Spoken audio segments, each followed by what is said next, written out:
Yo, what's up mga ka-inspire? It's me again, Yakir Tamargo. Mga ka-inspire, muling nagbabalik sa inyong harapan at muli na namang magbibigay sa inyo ng kaunting kaalaman at kaunting ideya dito sa Poland mga ka-inspire. So welcome back to my YouTube channel, at kung ikaw ay bago pa lang sa aking YouTube channel ay huwag mong kalimutang mag-subscribe at i-click yung notification bell para ma-notify ka kung meron akong mga bagong videos na i-upload tungkol dito sa Poland. Ayan, so mga ka-inspire, sa video na ito mga ka-inspire ay isi-share ko sa inyo yung mga ilan sa mga na-appreciate ko dito sa Poland, yung mga ilang bagay, yung mga ilang mabubuting bagay na na-experience ko dito sa Poland. Ayan mga ka-inspire. So bago ko sisimulan yan mga ka-inspire, so mag-i-intro muna ako. Okay, let's go.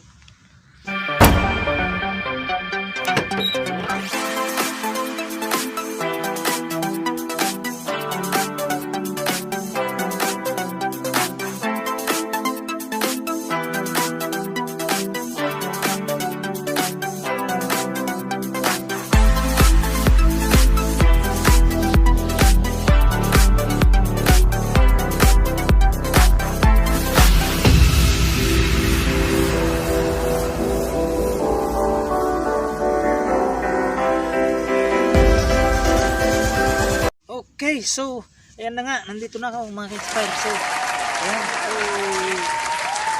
ngayon na lang ulit ako nakapag-vlog mga ka-inspire kasi sobrang busy na po sa trabaho at wala nang time gumawa ng video.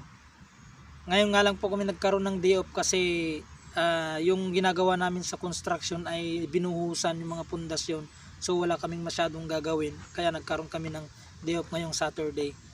So yun nga mga ka-inspire, sa video na ito i-share ko sa inyo yung mga ilang mga bagay na mabubuting na-appreciate ko dito sa Poland na mga nangyayari, or yung mga ugali ng mga police, yung basta yung bagay na na-appreciate ko, yung bagay na alam kong nagandahan ako mga ka-inspire, i-share ko sa inyo yan. So kung mapapansin niyo mga ka-inspire, nandito ako sa park ngayon. Yan, nakikita niyo aking likuran. Mapuno, maraming kahoy. So nandito ako sa park. So sinadya ko talaga pumunta rito kasi talagang gusto kong makita at gusto kong ma-experience yung park na ito. Kung mapapansin niyo, kung mapapansin niyo nga napakaraming puno at may mga hayop. Hindi ko nakuhanan na ng video yung mga hayop kasi pag nilalapitan ko mga ka-inspire, nanghihingi sila ng pagkain. Ayan. So wala akong maibigay. So sobrang napakasarap ng hangin, maaliwalas na paligid, maraming puno, tapos napakalinis at may mga pangilan-ilan lang na mga gumagala. So peaceful talaga itong lugar na ito mga ka-inspire. Ayan.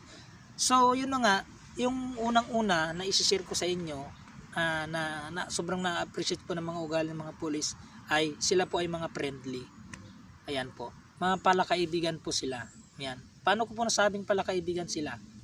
Kasi mga ka-inspire, sila po ay mahilig bumati ng Dzień dobry.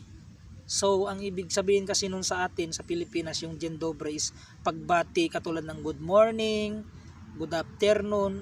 Kumbaga yung Dzień dobry nila, iisa na yung ibig sabihin sa kanila yun. Kumbaga sa atin sa Pilipinas ay good morning, good afternoon, good evening. Yan na yung ibig sabihin sa kanila. So yan yung pagbati nila, Dzień dobry. Pwede rin cześć, siema, yan mga ganyan. Yung ibig sabihin po ang ibig sabihin naman ng cześć is hello. Yan, hello. Sa kanila kasi hello, yan, hello, yan, ganyan sa kanila mga inspire. At yung siema parang katunog lang din siya ng hello, like that, hi, like that. Okay, so yun yung isang bagay na na-appreciate ko sa kanila.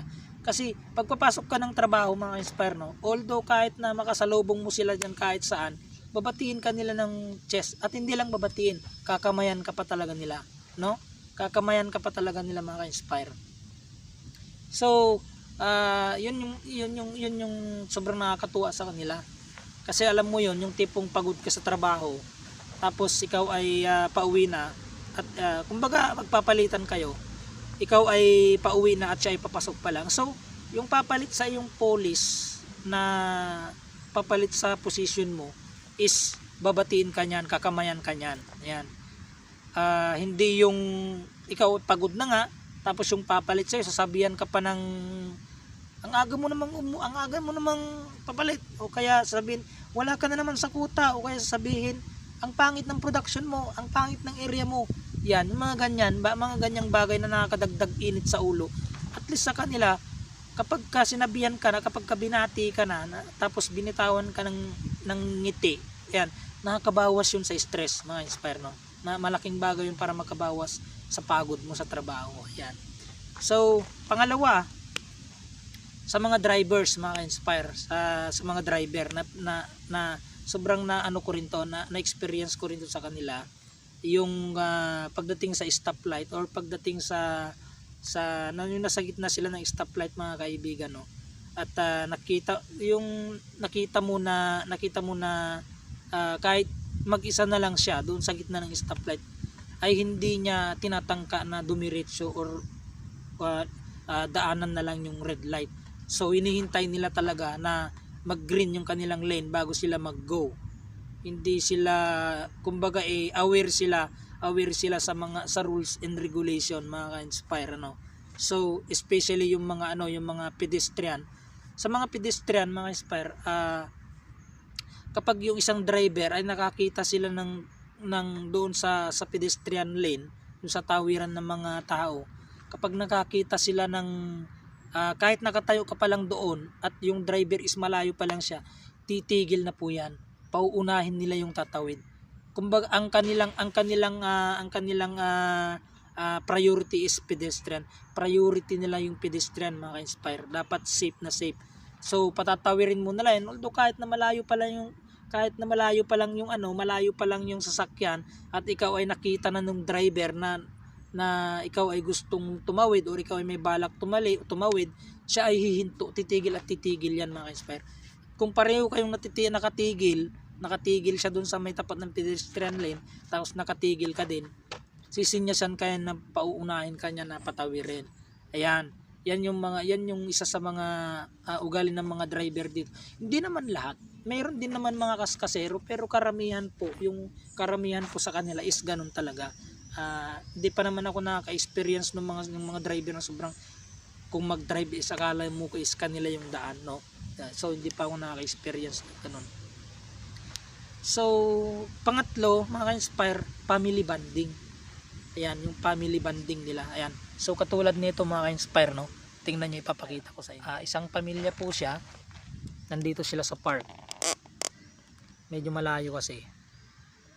Ayan. So yan, nakikita niyo, napapansin niyo, mga ka-inspire, isang pamilya, mag-asawa at yung dalawa nilang anak. So ganyan yung halaga ng family bonding dito sa kanila. Kapag Saturday, Sunday, mga ka-inspire, inilalaan nila yung kanilang oras para sa pamilya nila.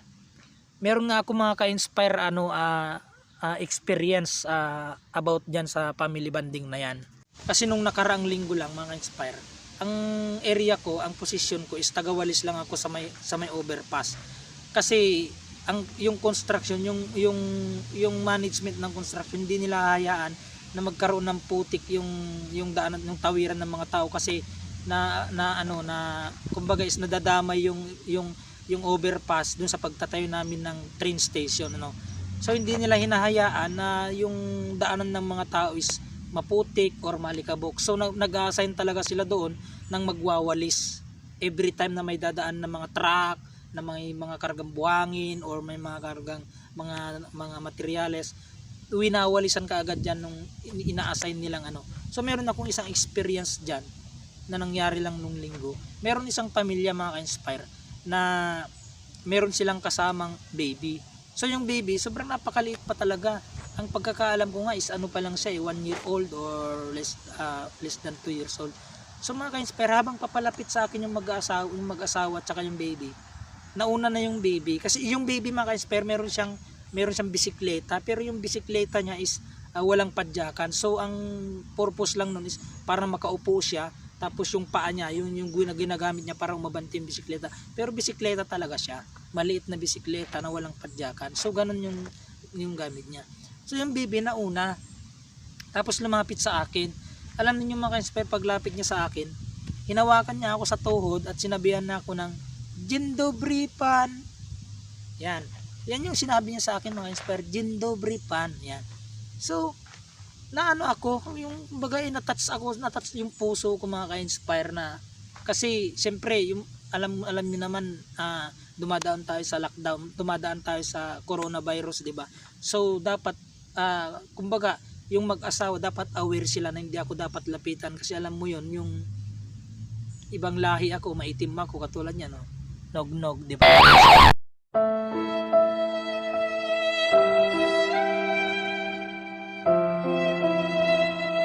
Ginagawa mo?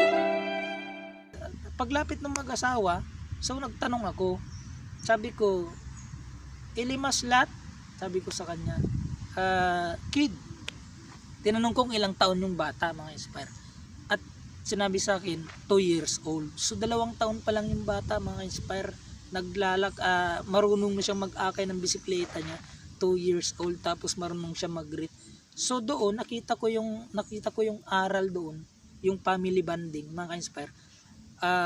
Maliit pa lang yung bata is tinitrain na nila ng good manners. So tinuturuan na nila ng good manners yung mga anak nila para sa paglaki nila, mga ka-inspire, no, is meron silang respeto sa mga tao, meron silang respeto sa mga nakakasalamuhan nila. Yun pa yung isa pa. Pang-apat, mga ka-inspire, ang about sa family bonding pa rin, about sa family pa rin to. So meron kaming isang katrabaho, mga ka-inspire, no, helper. Inuutos-utusan lang siya, mga ka-inspire. Inuutos-utusan lang siya. Itong lalaki na ito is binata pa. 2 sila. Actually 3 yata or 2 sila. So alam niyo yun, yung inuutos-utusan siya ng mga empleyado, ng mga kapwa naming empleyado, at minsan pa namumura sila. So sobrang na believe ako dun sa mga batang yun, kasi alam niyo yung mga batang yun, mga ka-inspire, sila po ay anak ng may-ari ng kumpanya namin. Totoo yan, anak ng may-ari ng kumpanya, pero nagtatrabaho sila as a helper sa kanilang sariling kumpanya.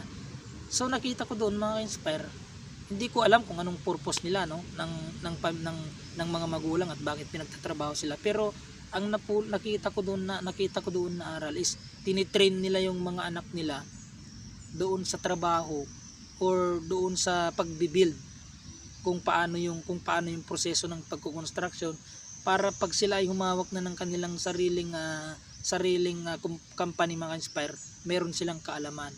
So mga ka-inspire, no, isa siyang helper, katulad namin, yung uniform niya, uniform din namin. Yung uniform namin, uniform din niya. Tapos yung trabaho namin, trabaho din niya. So ang pinagkaiba nga lang, mga inspire, kapag dumadating na kami dun sa warehouse at kami ay uuwi na, ang sasakyan namin is lumang van na service galing sa agency.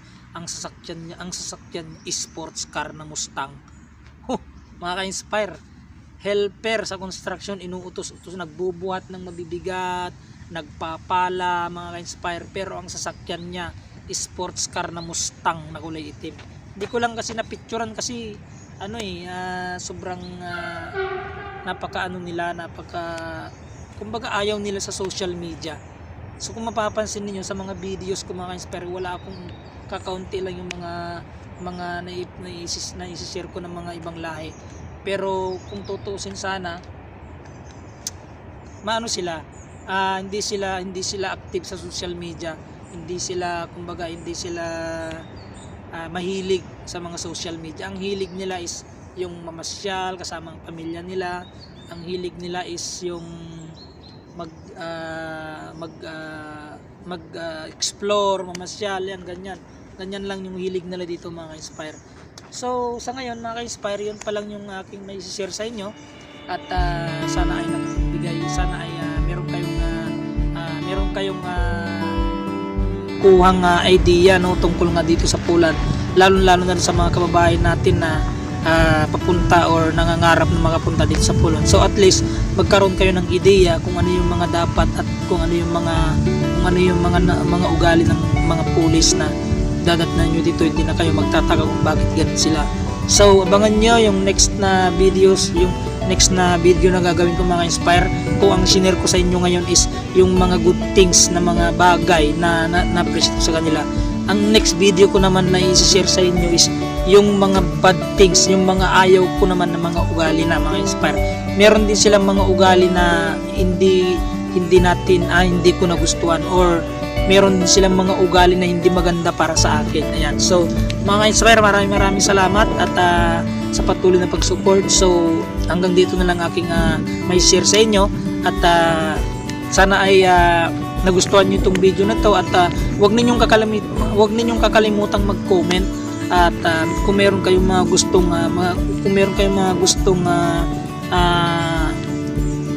topic or kung meron kayong mga gustong mga content na gusto ninyong gawan ko ng video dito sa Poland mga inspire. So, i-comment nyo lang dyan, mag-comment kayo dyan at yan ay gagawan natin. Yan. Maraming salamat mga inspire. Okay, do widzenia. So, do widzenia ang ibig sabihin nyo is goodbye. Thank you so much for watching. Bye-bye.